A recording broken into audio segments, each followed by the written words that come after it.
Olá, tudo bem? Hoje a gente tem uma discussão bastante positiva que é justamente discutir qual o limite entre o bem e o mal sobre o uso exagerado de jogos virtuais. Aqui, eu estou jogando nesse exato momento, tenho aqui essa criança que muitas vezes nos nossos lares se tornam ser escravizados, pelo mundo virtual, e na oportunidade de hoje nós poderemos ouvir especialistas para saber até que ponto as escolas, até que ponto os pais poderão lidar com esse uso ilimitado, muitas vezes, dos games, dos jogos, dos ambientes virtuais em nossas casas e também na própria educação.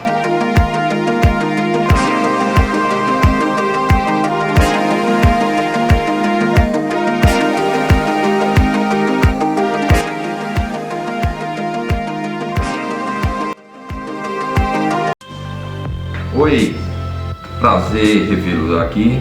Estou aqui na casa de um colega, Enio Almeida, que é também educador, uma pessoa que vive também com a sua interatividade com jogos virtuais, e nada melhor do que conversar com alguém que conhece a fundo os jogos, os games. Enio, como é a sua experiência nos games? Como você lidar nesse transporte em que você está agora comigo aqui no mundo real, e dentro do game você simplesmente migra para um mundo de Matrix, para um mundo virtual? É muito interessante, né? O jogo ele chega como uma brincadeira em nossas casas, né? Primeiramente aquele acesso de tocar, de vivenciar, mas vai tomando de conta da nossa vida mesmo. E hoje atualmente, principalmente agora na pandemia, com mais tempo livre, cada vez mais a gente tem acesso ao jogo e vem tomando cada vez mais tempo em nossa vida mesmo. Atualmente é o jogo de Batalha Royale, né? Os jogos de enfrentamento, o PUBG, o Free Fire, são jogos que retratam uma relação de batalha, de disputa, e tá uma febre nacional e mundial, né? São os jogos mais baixados da atualidade. A gente vai criar um personagem, vamos chamar ele de avatar, e esse avatar vai dominar a nossa relação lá no jogo. O combate, o vencer, o desbravar. Então muitas das vezes a gente sai, desconecta aqui do mundo real e vai viver esse mundo virtual mesmo. Então esse avatar ele toma de conta da vida lá dentro do jogo, né? Mas você acredita que a grande maioria dos jovens, da sociedade, acaba criando uma identidade fixa dentro desses jogos, esquecendo sobre os problemas que existem ao seu derredor? Isso é uma realidade bastante visível atualmente, né? Várias horas, demandadas para o jogo, 8, 6, 10 horas, principalmente durante a noite e a madrugada. Se o pai ou realmente familiar não prestar atenção no filho, ele pode perder o filho para o jogo, e é uma febre mesmo. Então você se torna um grande viciado, justamente porque tem uma relação social de discussão, de estratégia, de batalha, de vitória, de pontuação. Quanto mais joga, mais elevado será o seu avatar. Então faz com que você nem veja o tempo passar. E dentro do jogo acontece que em algumas batalhas você acaba que perdendo. E quando perde, há também uma redução da sua pontuação. E nessa realidade nem todas as pessoas estão preparadas, né? Aí vem a frustração, vem o desequilíbrio, vem a irritação. Isso também pode aí alterar a realidade da pessoa, né? Em casa, com o pai, com o familiar. Então é importante que a gente possa observar o que é virtual e o que é real. Um fato interessante é o que aconteceu aqui no Brasil, que acontece em vários países do mundo, principalmente lá nos Estados Unidos. O jovem, em março de 2019, na cidade de Suzano, né, ele trajava uma skin. O que é uma skin? Uma roupa idêntica à do jogo Free Fire. E ele acabou invadindo a escola, né? Teve um ataque a vários estudantes, teve morte naquele ataque em Suzano. E ele estava lá com uma besta, com arco e flecha, arma de fogo e também bombas caseiras. Então, elementos que está presente na vida virtual e que levou para a sua vida real. Pronto, pois aí, olha, pessoal, a gente ouviu aí o depoimento de alguém que conhece os jogos, que pratica os jogos, mas como poucos consegue se desmembrar e viver de forma concisa, sabendo o que é virtual e o que é real. Estou aqui com o psicólogo do município Marcelo Vieira, Tiago Ananias. E Tiago, eu tenho uma pergunta que eu gostaria que você desse e explicasse para o nosso público que está em casa. O momento que a gente vive, a gente percebe muitas inquietações das famílias quando envolve a temática jogos, games e ambientes virtuais. Até que ponto a família tem que se preocupar com seus filhos em relação ao uso e à prática e à vivência de jogos e ambientes virtuais? Olá pessoal, meu nome é Tiago, como o Aldo falou.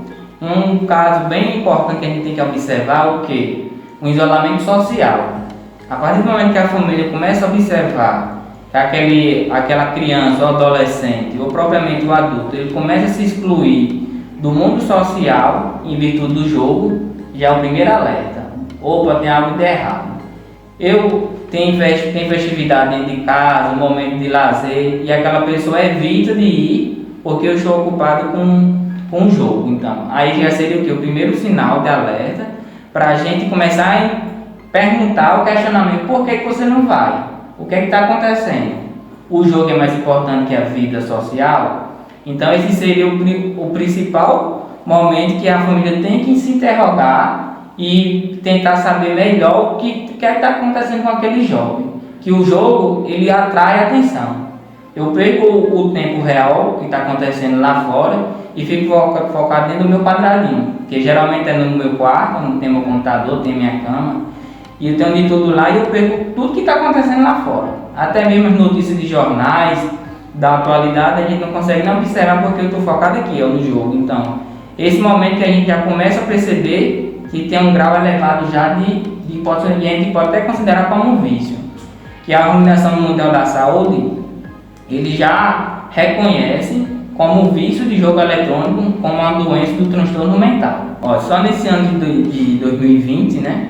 Aqui eu já atendi 9 pessoas com caso de transtorno da ansiedade, mas só que quando a gente vai analisar, pesquisar o que é que está causando essa ansiedade, está ligado diretamente aos jogos. E sempre quem procura é a família, e nunca o usuário que está lá diretamente no jogo. Ou é a mãe ou o pai que chega e diz: meu filho está acontecendo isso.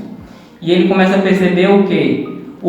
As crises de ansiedade que está acontecendo. Então ele chega aos pontos de realmente ter crise de ansiedade, de ir parar no hospital para tomar alguma medicação, mas só tudo isso está em virtude de quê?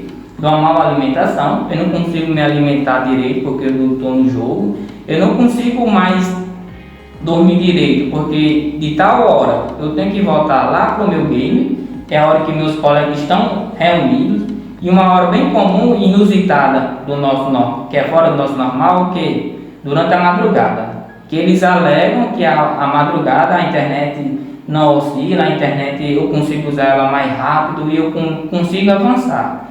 Então a procura vem principalmente da família que percebe.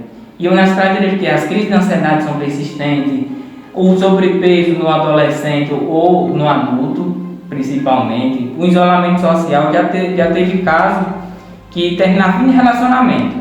O rapaz terminou o relacionamento porque a jovem disse que ele não tinha mais tempo suficiente para conciliar o namoro e o jogo, e ele colocou o jogo como ponto principal. Ele bota o jogo como principal, que é o trabalho, do que é a escola, do que a família e do que os amigos. Que os amigos dele estão lá no mundo virtual, lá no outro lado da tela. A dupla personalidade, ela surge dentro do jogo como um desejo de que realmente eu sou.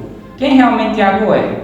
Na minha vida real, Tiago é de uma forma, mas só que o meu desejo é querer ser outra pessoa. Então eu utilizo o meu jogo, lá minha vida virtual, para mim colocar as características de mim. Eu sou uma pessoa amorosa, mas eu não consigo expressar o amor que eu tenho, o carinho.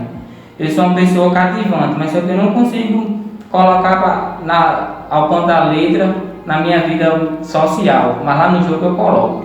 E um dos jogos, né, que dentro dos meus atendimentos, que eu vi onde se coloca para fora a personalidade mesmo da pessoa, se chamam jogos de RPG, onde se cria um avatar, e dentro desse avatar, aquela pessoa vai contar a sua história, vai inventar uma história imaginária, mas só que nem toda história imaginária, ela é imaginária, tem um ponto real. Algumas características, eu queria ser, meu desejo é ser homossexual, mas porém eu não posso me expor porque minha família não aceita. Lá na minha historinha, lá do meu avatar do RPG, eu vou contar que eu sou uma pessoa homossexual, que eu me apaixonei com outra pessoa e que minha família me aceita, que a gente constrói um caminho feliz, com diversão e alegria. Esse seria o mundo virtual dele. E o real era esse que ele queria viver, mas na realidade é que em casa. Eu não consigo ter um diálogo com minha mãe, porque minha mãe não aceita que eu fale sobre homossexualismo. Eu não consigo se relacionar com outras pessoas porque minha mãe não permite, não deixa eu sair de casa para não ter contato com outra pessoa. Então, tudo isso eu encontro lá no jogo. Pois, Thiago, eu agradeço as suas palavras, e entender como é que a psicologia lidar com essa questão, viu?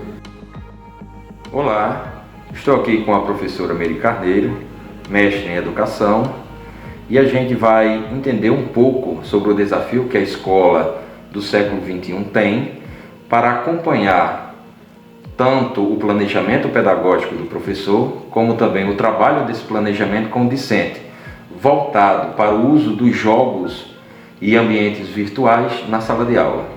Professora Mary, como é que você enxerga como algo positivo de que jogos virtuais, ambientes virtuais, pode ser um recurso a ser utilizado em sala de aula?